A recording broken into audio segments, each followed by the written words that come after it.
You can hit record.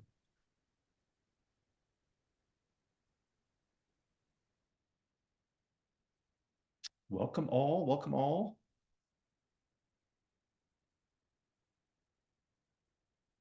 Welcome to our webinar today. We're pretty excited to talk a little bit today about what Indiana has done. Indiana has definitely been a leader when it comes to integrating AI into classroom instruction, helping teachers be more productive, personalizing learning for students, all the things. And so this is just another example of what they're doing that is right. And so we just want to kind of celebrate that today and share a little bit about kind of what we've seen in it, as we're working with different schools, advising on AI integrations as well, and then share a little bit about how our platform called Chat for Schools relates to it and supports what the guidance is from the state. And so we've got our friends Sam here, she's our host, and we also have Jessica, who is going to be presenting with me today. I get to take all of like the more like foundational parts of the conversation. Jessica's going to put on her teaching hat again and share a little bit more about how our platform integrates safely for a classroom setting and all the fun things there. So let's talk about kind of what we've seen, at least from the state. We'll probably start and talk about, what has been, what we've seen kind of from different schools that aligns really well to what we see in this AI guidance report from the Indiana DOE. This was actually a report that was just presented a couple weeks ago from COSN, talking about just the positive impacts from AI. There's a lot of conversations around some of the downsides. That's why a lot of schools maybe blocked it, at least first for the students, maybe for teachers. But we're seeing this kind of play out over and over. And what I like about this is that the DOE was way ahead of the game. Back in the fall, they created a grant for schools to try different AI platforms. This was brand new to all of us. And so trying to provide some resources for schools to pilot some of these AI platforms to see what the results were. But they really focused on productivity for staff, as well as personalizing education through the use of tutors and just the personalization abilities that AI can have. So that is awesome. We're kind of seeing that play out. Again, Indiana was ahead of things. As we've looked at other states, it's been a little bit of our business to understand what are the best practices that are out there, what are states doing that are great, learn from that, and kind of share what those best practices are. I don't know that it always is good to be first. You get the PR, that's always great. California came out, they were the first to say, we're going to have some guidance here on AI, very broad, also a very large document that I don't know if many people even read or consumed, but you can kind of see as months went on, there's more states that kind of just built on a little bit. But what's kind of cool about this is that Indiana was already doing its thing, helping schools really give that local control for them to try out different platforms and see kind of where things are at, which I really respect that they did that. But you see there's some small iterations. Tennessee was a state that came out and said, we have a mandate, like you have to, there's certain things that you can and can't do. Teachers, no copying and pasting from any kind of AI tools. There's some things like that they put out there that were very, very edgy, very draconian maybe to a certain extent. But what we've seen from Indiana, and they just released their guidance just a few weeks back, is really cool. Number one, it's so simple. Jessica and I were talking about how looking through this, it was like, yes, they packed a lot of very important information here, outcome specific information within just 5 or so pages. So very clean. I also kind of like that they've got, it might be the state colors, but I think it's like the Pacers colors, which I kind of connect with now that they're in the Eastern Finals. But anyway, like how simple this was, very easy to consume. Few takeaways that stood out to us. Number one was the connection between AI literacy and computer science. And so as it kind of talks about here, the benefits of integrating AI into computer science and computer science into AI. We hadn't seen that in any other state. So I thought that was really cool. I don't know if that was the result of, I'm forgetting the lady's name who leads curriculum instruction for the state, working with Diana Smith or Brad Haig or John Keller. I'm not sure where that all came to play, but that was pretty exciting to see. Even on the first page, they called that out. Second, talking about AI as a subject first. Let's talk about it as a technology. What are the pros and cons of this technology? Then let's consider how we can integrate it into the classroom. There's a lot of free tools out there that 15% of those kind of leading edge teachers are jumping out and using, with maybe not a whole lot of insight around who is the operator of this tool? What are they doing with the data? Is it effective from a student outcomes perspective? So we really like that they said, let's learn the technology first, and then let's consider what tools might be appropriate. They talked a lot about security, which again is one of the things that we know is very important in a K-12 setting. There's a lot of sensitive information. It's why we have FERPA. It's why we have COPA. I love that they called out things like, hey, make sure you're not sharing any kind of PII data within any of these kind of AI systems. Make sure that you have like a sandbox so that staff and students can apply their learning about what AI is. So things like that we thought were really kind of ahead of thinking about, here's some suggestions, guidance of how to do this correctly and safely. And then talking about just the impacts, again, teacher productivity, personalized learning. I love how they kind of focused on those two as the primary things. We've seen that reflected again in the AI, last fall, they had the AI powered pilot platform grant. Then they came back February of this year in 2024 with the digital learning grant. And I don't know if anybody saw, but last Friday on May 17th, I think it was, they announced a new AI grant to support alternative education programs throughout the state. So lots of cool stuff going on there in the state. Indiana, again, is kind of out ahead and doing things right. And then finally, this, let's make sure that students are learning about this technology because it is going to be so impactful in their careers. Whatever kind of roles they take on in the workforce, this is going to be a very important technology to understand so that they can use it, wield it effectively. I'll share this really quick, and Jessica, feel free to jump in if you want to add anything, but there was this research that was done a little bit earlier this year, just getting some insights from students around their views of AI, and a few things that kind of stood out here. There are a lot of concerns students have about cheating being perceived as maybe using AI to cheat when in fact they didn't. So those are some current concerns they have, kind of a call for more openness and transparency.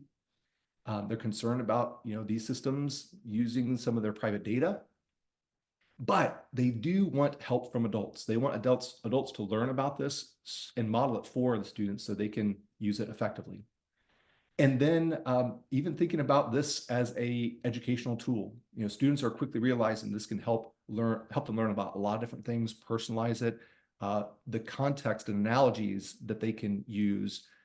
My daughter, I'll give a quick example here. My daughter was in ACP Gov class this year, just graduating this week from Hamilton Southeastern Schools. They're talking about Republicans versus Democrats. She just wasn't getting it. She's an artist. She's going to Heron next year. Like, it just didn't stick at all with her. And I asked her, okay, well, who is someone that you really like? Well, Taylor Swift. She loved Taylor Swift. Who's someone that has kind of beef with Taylor Swift? And she says, well, Jake Gyllenhaal. So, okay, well, let's go to Chat for Schools and let's ask it, help explain the difference between Republicans and Democrats using the analogy of Taylor Swift and Jake Gyllenhaal. And it gave her output that for her, it stuck. It didn't make any sense to me, but for her, it stuck. It personalized it, contextualized it for her in a way that it made sense. So just want to share some of those things. And again, majority of students do say, hey, we know this is going to be important for our futures. We want to learn about this technology. And Jessica, I'll cue you up in case you want to add anything here, but as we've been working with different schools since August of last year, there's a lot of different best practices that we've seen. Schools that are evaluated for AI platforms have kind of told us, here are some of the things that we think are really important that we want to make sure that in any tool or platform that we're using to support any of our AI capabilities, that these are some of the things that we want to cover. So Jessica, I don't know if there's any one here that you want to highlight or anything that you want to mention here. Yeah, I think just going along with what you had mentioned about thinking about what students are thinking about AI and what they're needing from it. One thing that will really highlight is, of course, the tools, right? The teacher time saving tools, but also what we're trying to do is educate students and educate staff, of course. But then having students be able to have these experiences, having them learn about prompt engineering, about checking for credibility. Like, these are skills that we really need our students to learn and experience in a safe way, of course. But that really takes things beyond, right? Like just AI generated tools, using it to answer a question. And so we'll get into some of how we do that within the platform and what types of experiences students get. But that really is something that really stands out to me, is having opportunities and education behind all of this, right? Love that. Awesome. Thanks, Jess. By the way, if you have questions, maybe put them in the chat and see them, and Jess will be keeping an eye on those. So before we get in, kind of show you how we're supporting schools with these different guidelines is, our background here at Skillstruck is as a computer science provider. We've been around for 7 years, helping students learn skills, really the computer science skills, coding in Python and HTML and CSS and JavaScript, really helping them develop schools that are in high demand right now. So that's kind of been our focus. But then when ChatGPT came out, we started talking to different schools around what kind of AI curriculum would you like to support your students. And one thing led to the next, and now we have a platform that I think a lot of schools that we get to partner with around the state would say it's just a safe, comprehensive AI platform for all of our staff, teaching staff and non-teaching staff, as well as our students K through 12 to integrate. So we'll I think get in and talk a little bit more about what we do here. So again, we have our computer science capabilities, but Chat for Schools is our AI platform. That is a complete standalone for schools that look, we're just trying to figure out how to best manage AI integration at our school. We have this as a complete standalone that they can integrate with Clever and ClassLink and your learning management systems also. So I'm going to go through just a few things. I'll hand over to Jessica, but what I want to first kind of orient you to is just the interface here, how students, when they come in, all they see is this. This is the interface we'll start with, but that's to go in to access the chat and the tutors and the lessons. But we do have the ability for teachers to create their own resources using AI. They don't have to know that it is AI, but it's AI-powered resources to create a lot of cool things. I don't want to steal any of Jessica's thunder, but a lot of administrator tools to get some oversight, some insight around what has been the adoption of AI across our buildings, amongst teachers, amongst students. Are they progressing with the PD that we're asking them to take before they go out and ask to use any kind of free tools? So we have that. And then we'll also talk about some of the teacher tools, just to gain a little more insight, moving from kind of that black box that AI is currently, where we don't know if students are using it, and so how, to a little more openness and transparency. So I get to start here talking about just the chat interface. So again, we want to make sure that we have a safe environment for students to first learn about AI and then use it. So we'll talk about the learning side first. We have AI lessons that are available for students. So students can go in and they've got a subset of lessons to learn about things like, what is an AI chat tool? What are some tips for writing prompts so that I can get the right information out of an AI system?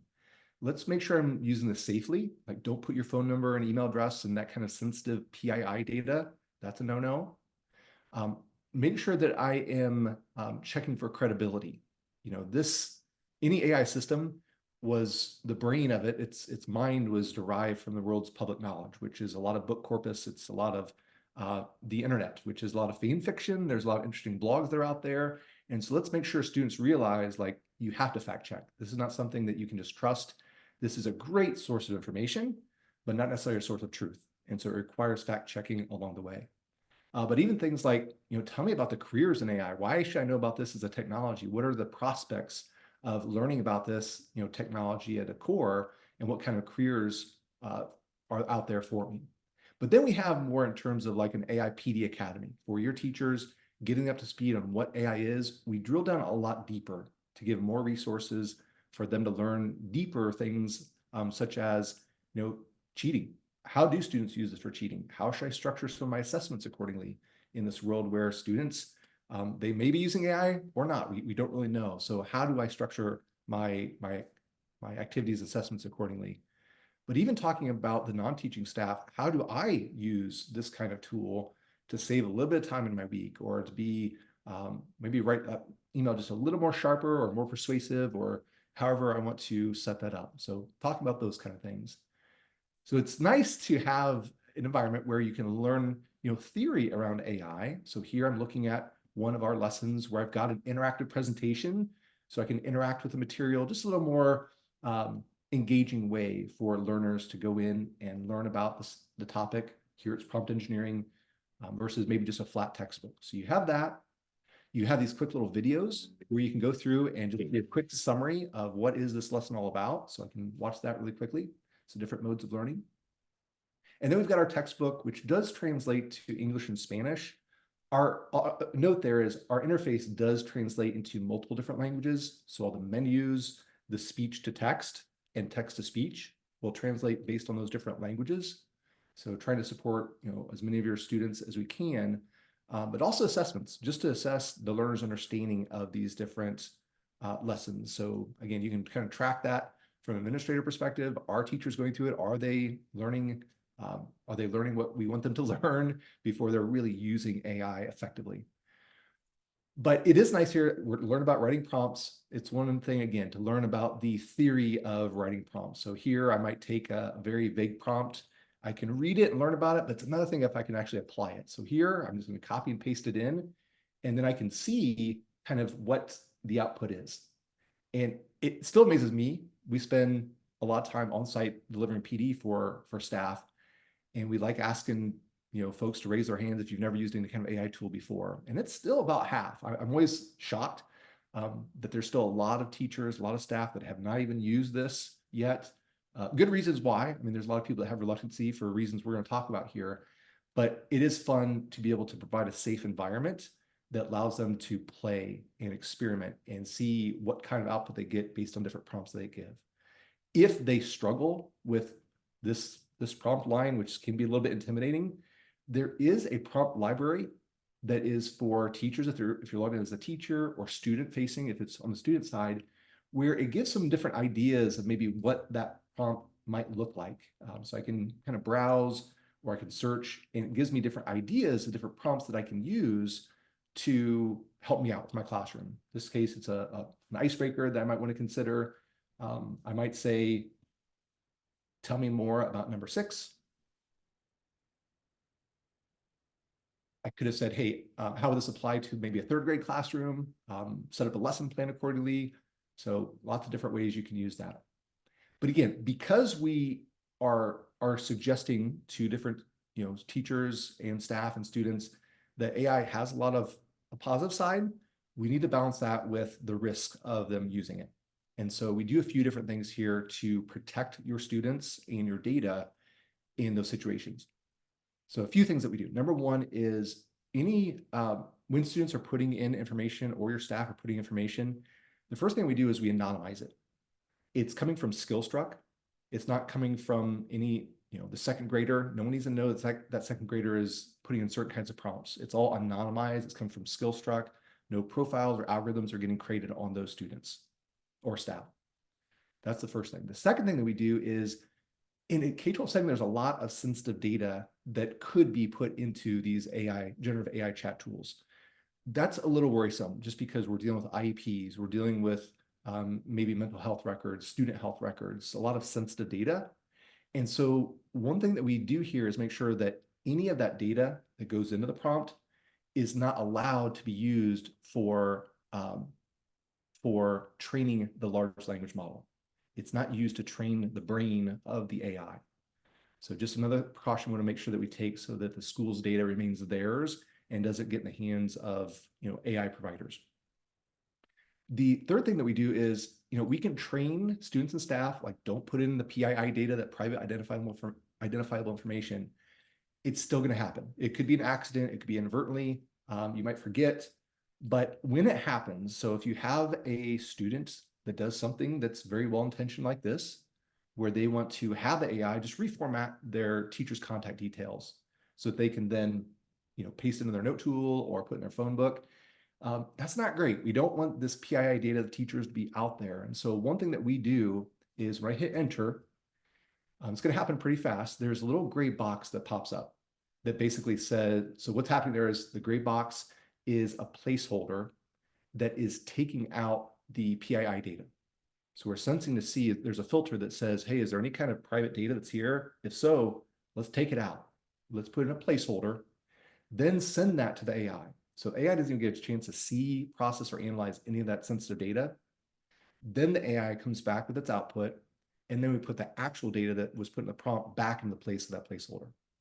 So just some things there that we do to try to protect the data. Just another layer there. A lot of times we hear from tech directors, they usually say, oh, okay. Like once they see that, it's like, okay, check. That covers our bases from that side. So that's all I'm going to cover from the foundational side. I'm going to let Jess, in fact, Jess, do you want to share your screen? Yeah, that sounds great. Okay, I'll stop my screen so you can take it. And she'll show a little bit more from the actual instructional side of things. Sam, are we good with questions? Right. Okay. All right. So one thing that we've, of course, already kind of covered is having students be able to have an experience.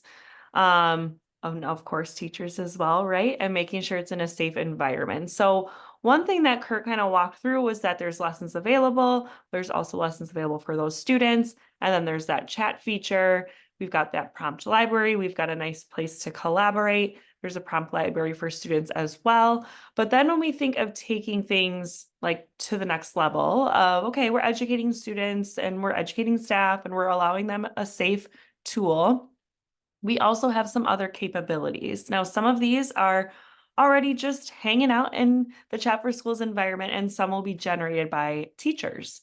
So I'll kind of cover tutors, and then we'll go into some of that creation area. But there are 6 pre-generated tutors here within the Chat for Schools platform. These are science, history, math, writing, language learning, and computer science. So also considering that language learning component and how we can switch some of that entire profile here into another language. Any user is able to interact with the chat or with tutors or a language learning tutor in their preferred language, and it will reply in that language. So there's that capability as well that I just wanted to mention. But these tutors kind of give a nicer environment, a more friendly environment to students where it will prompt them with questions. It'll kind of start the conversation. When you're learning how to use just the chat, you really are responsible for coming up with what goes in there, which is why it's important to learn prompt engineering. But when it comes to these tutors, you get a little bit more guidance, a little bit more back and forth. So for a writing tutor, and I love to talk about writing with AI because I do think it is something that has been fearful of educators, of feeling like AI is going to just complete all this writing or do all the work for students.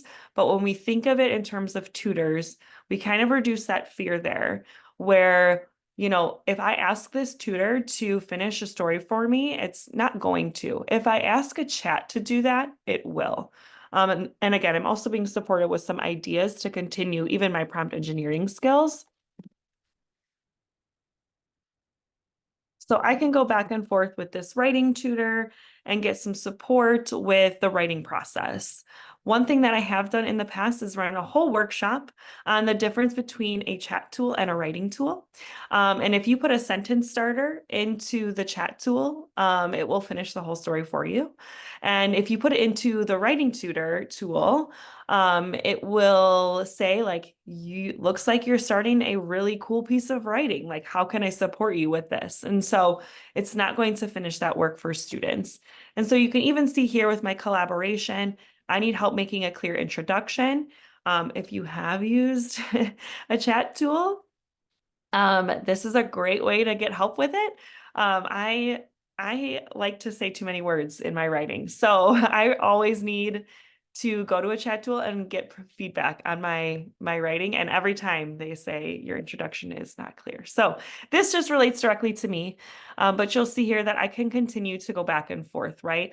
Some key elements to consider when working on introduction, gives me some ideas, but then also provides me with further questions. And so that is really the main difference with that tutor, one of not just completing work or providing answers right away, but allowing, some more interactions with questions to continue the learning process. Now, when we think of those are great, right? Those are pre-generated. They're awesome. Another tool to use, always available to the students. But if we think about taking this to the next level here, we have our specialized tutors. And so with these tutors, this is where teachers can really hone in on a topic, learning standards. They can really personalize this for their classroom, for their students, maybe just a section of students.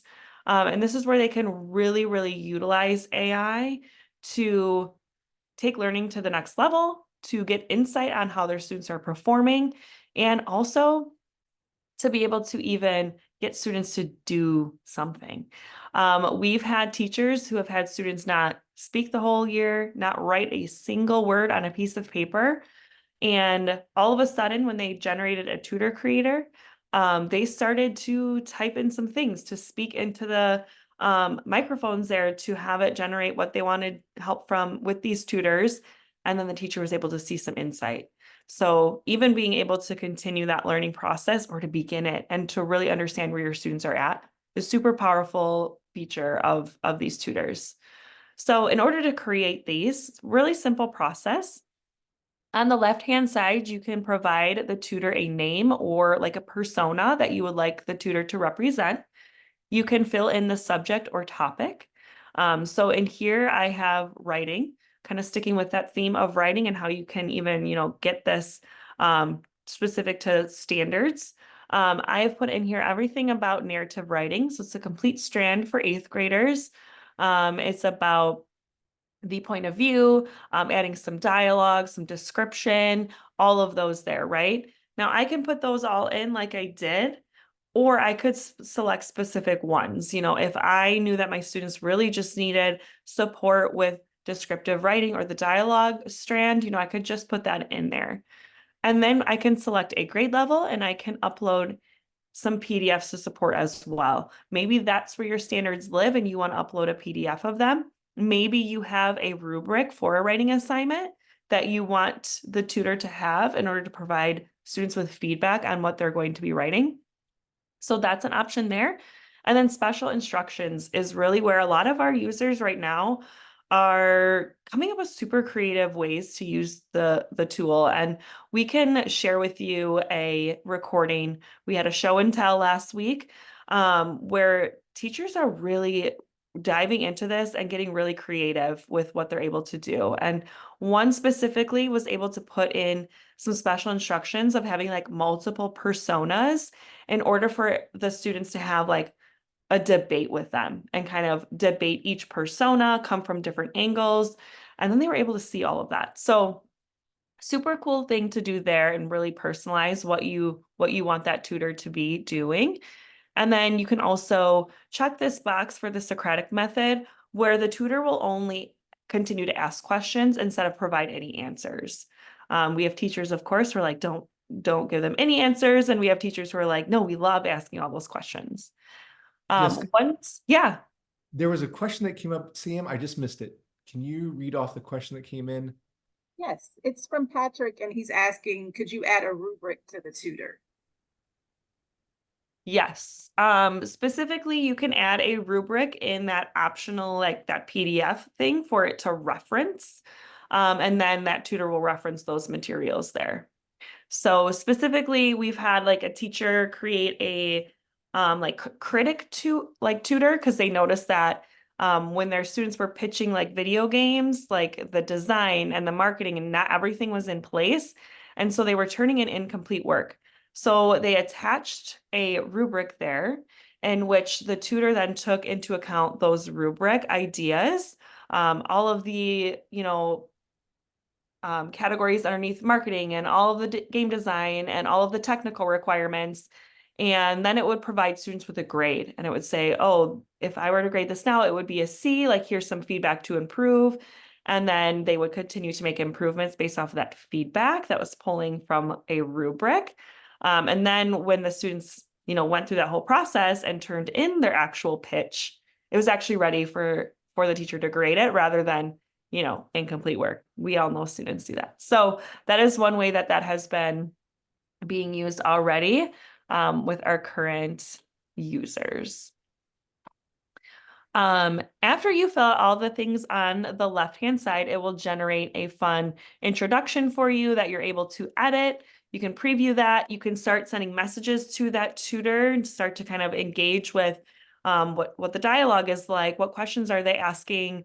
Is it the tone that you want? Is it, representing the character that you're hoping it does? And then, which I meant to erase that, but then after you get your preview and everything, you can also generate a formative assessment. Right now, this is just a multiple choice quiz. There will be further capabilities with this here, but you're able to generate that quiz. That quiz is going to pull from the subject or learning materials that you have included in your tutor. Okay, so now you're going to have a formative assessment. You're going to have standards, you're going to have a fun persona, maybe a rubric, special instructions, all of this into a tutor that students can now engage with. And so once it's all set to go, you can export that to Chat for Schools and you can select which section you would like it to go to. Okay, so you can have different tutors for your different sections of students. And then students will be able to access that. So this is a tutor that I just generated. This is a Ted Lasso tutor who is tutoring on narrative writing, as I mentioned, and it will prompt students to continue to interact with the tutor. You'll see a progress bar here. So as soon as that has had enough interactions, it will unlock that quiz. And then after the quiz is taken, students will be able to review the quiz, but resume their interactions with their tutor. So just because they take the quiz doesn't mean their experience is over. They're able to continue to interact and continue their collaboration here.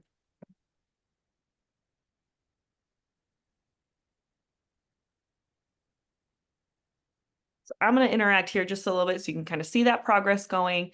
So I just told the tutor that I wanted to tell a story about overcoming obstacles. And they're going to go back and forth with me a little bit. Now, keep in mind, this is 8th grade, right? If this was 1st grade, there wouldn't be this much language on the screen. We wouldn't have too much information coming at the students. We'd be able to summarize it a little bit more. So selecting that grade level is important. But it's going to give me some ideas. So who is my main character? I don't even know yet. I need transition words. Like there's a lot of information here, right? Okay, so now I can pick through here and think, what do I need from the tutor? So I need help.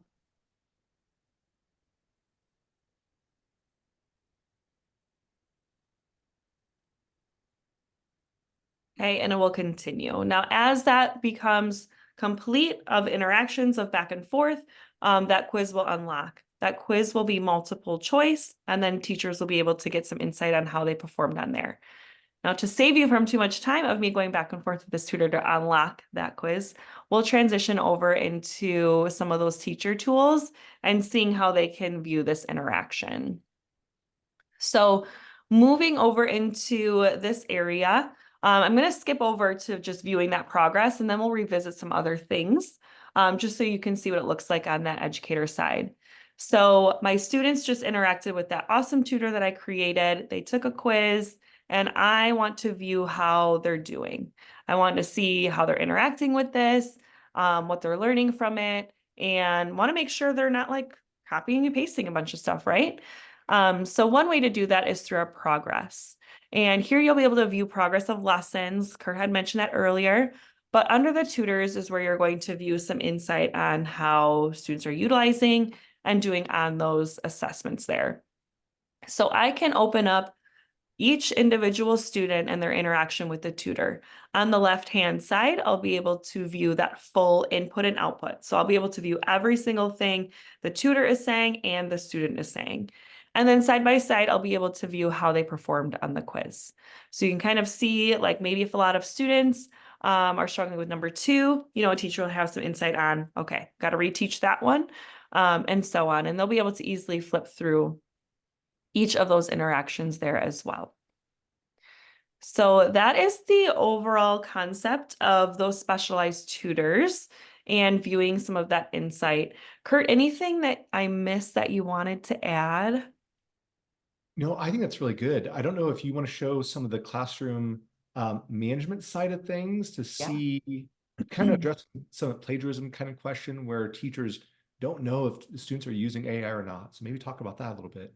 Yeah. So a few capabilities here, like we kind of ran through Tutor Creator, there's going to be more tools to save teachers some time. So within Learning Studio, there's a variety of other assessments that you can create and export to Canvas or your other integrations, and do some generation that way. But what we really, really love about our capabilities here is within these My Classroom tools. So within My Classroom tools, there's ways to manage your students, your sections, and of course, view that progress and continue your education. I really believe that this student portion is so, so powerful for allowing access and again, having some more insight on how students are doing with these tools. So one thing that I love to point out is that you'll be able to go through and you can lock and unlock access for your students.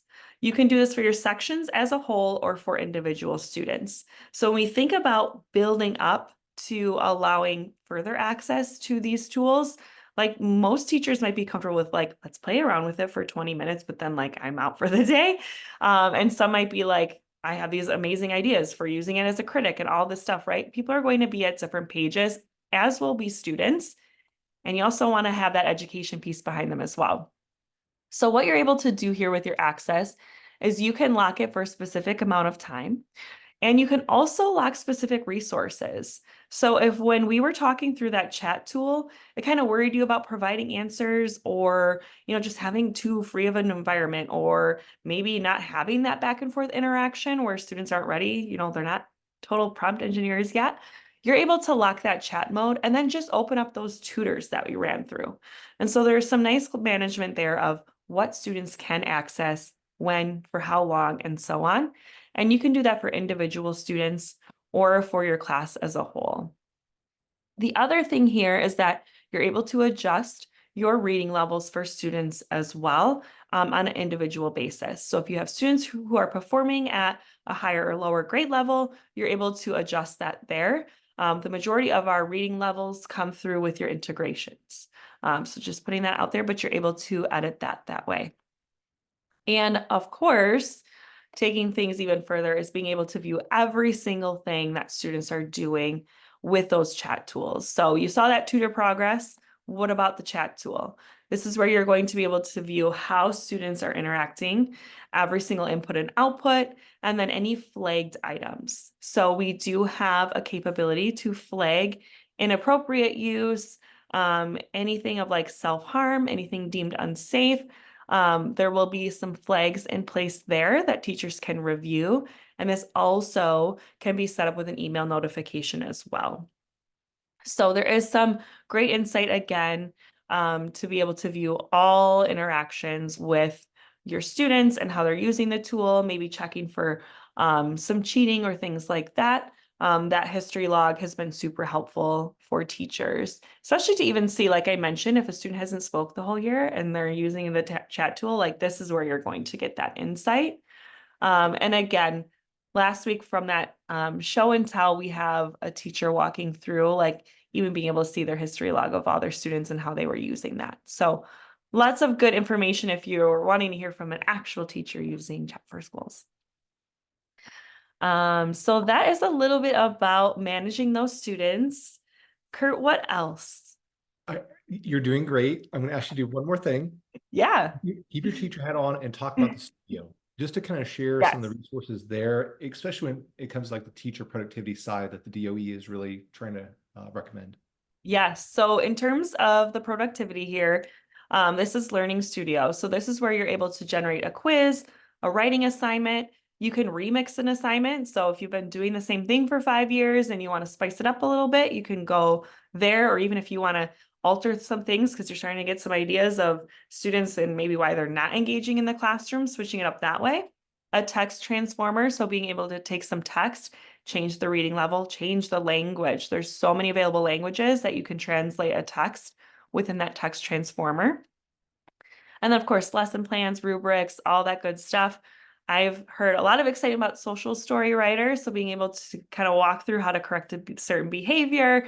I have a friend who's like, does that all on her own, right? So some creative tools that way.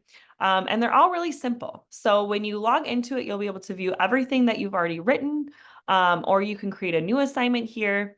And then it'll just go through a super easy form. So you'll just fill in the content, you go to the structure, and then you'll be able to export it where you would like it to be. This is an example actually of how I pulled out one learning standard from my Ted Lasso tutor that you saw earlier and create an assessment just on that one assignment. So being able to pull in the first one and talk about introducing your narrator, your characters, things like that, and then assessing students on that way. And it actually came in with a whole scenario relating right back to the TV show. So it also does a really cool way of generating some more creative ways to, let's write 250 words, but bring it into something that you're interested in. Maybe none of you even know who Ted Lasso is and you would rather Taylor Swift, whatever it may be. But it's super cool to make that connection between the tutor and then some of these assessments as well, and have like a similar theme across that I didn't have to create. It will attach with a rubric as well, and then you can export that as a PDF into Canvas, Schoology, or Google Classroom. And then students will be able to complete those assignments there. So that is just one example. You can edit quizzes, you can edit anything. So anything that is generated, you're able to edit that, change the answer, reword anything, and make it a little bit more yours. So every step of the way, you're able to edit things exactly how you see fit. So you can go in here and you'd be able to reword that question. You can reorder. Maybe they get the answer wrong, right? Because it's not always right. AI is not always right. So even you need to check for credibility. And so being able to go in there and actually choose what the correct answer is, regenerate, delete, and so on. So all of these tools are able to be edited by the user to make it exactly how they wish it to be. Maybe show that one last slide, the export. I know there's a lot of schools here that use Google Classroom, there's Schoology, there's Canvas out there. And so just this last slide, just one thing to note here is that you've done the work to actually edit the quiz tool. It generates it for you. Let's omit that copying and pasting and just push it. Just push it out to that learning management system. And we even added just this last week, I just saw this in here, the Google form, which is instead of putting it in Google Classroom, let's just put it to a Google form that you can then use in Drive versus the Classroom. So I thought that was kind of an interesting addition that we just added. I think that's great. I think that what we can do is let us know if there's any questions about this, but I'll go ahead and share my screen again, just to wrap up here. Again, we love what the state has done just in terms of, how they have structured this, very simple, but very direct in terms of here's what really makes sense in terms of best practices they've seen. Completely agree with what they have mentioned. You kind of see that we are trying to support all those different elements in terms of learning about AI from a staff perspective, but also a student perspective, giving a safe environment, a safe play box to use it. But then of course, making sure that the privacy is locked down. So within a K-12 setting, that it is being used in a way that's protecting the student data. Again, let us know if there's any questions, but I think what we'll end on here is if you want to know more, if you want to see more, if you have questions, here's a few different ideas of how you can reach out and try to get some more information. We do have our website, chatforschools.com, a lot of good information there. If you want to set up your own demo account to explore this, create your own tutors that you can play around with, maybe based on some experiences you've had of some teachers you're supporting or your teacher yourself, play around with those a little bit. You can request your demo account there, or just reach out. If you have any questions and want to talk more, we're here to help. Sam or Jess, anything else from your end that we want to add? Okay. Well, thank you very much for being here. Yes, thank you very much. And we're going to send out this video. So if there's anyone else you want to share it with, then please do. But otherwise, thank you. And let's go Pacers. We'll see you.